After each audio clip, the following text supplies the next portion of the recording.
म Narayan Shrestha God speed education कन्सल्टेन्सीबाट आज चाहिँ हामी स्टडी इन इन्डिया त्यो पनि बेंगलोरमा रहेको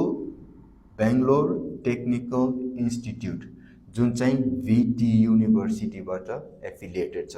त्यसमा चाहिँ तपाईको computer science and engineering electrical and communication engineering AI and ML र कम्प्युटर साइन्स एन्ड इन्जिनियरिङ जुन चाहिँ डेटा साइन्स यसको ट्युसन फी चाहिँ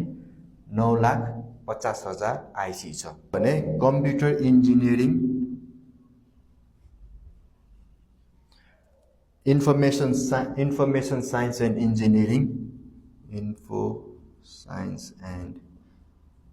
इन्जिनियरिङ र robotics and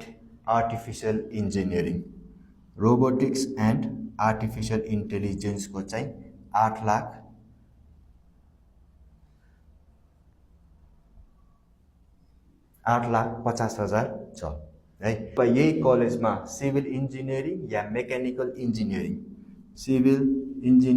yeah mechanical engineering गर्ने हो भने त्यसको फुल कोर्सको चाहिँ ट्युसन फी जम्मा 6,50,000 मात्र छ है। भनेपछि बीटेक कम्प्युटर साइन्सहरु पर्यो भने चाहिँ तपाईलाई 9,50,000 पर्यो। रोबोटिक्स एन्ड AI पर्यो भने तपाईलाई 8,50,000 4 वर्षको पर्यो भने त्यस्तै सिभिल इन्जिनियरिङ या मेकानिकल इन्जिनियरिङ पर्ने हो भने चाहिँ जम्मा 6,50,000। यो कलेजले चाहिँ के भनेको छ भने हरेक नयाँ विद्यार्थीलाई चाहिँ ल्यापटप प्रोभाइड गर्ने छ र गड स्पिडले तिमीलाई यो युनिभर्सिटीमा प्लेसमेन्ट गरे बापत हामीलाई जुन कमिसन आउँछ नि त्यसको 80% हामीले चाहिँ तिम्रो नाममा इन्भेस्टमेन्ट गरिदिन्छौं भने 20% मात्र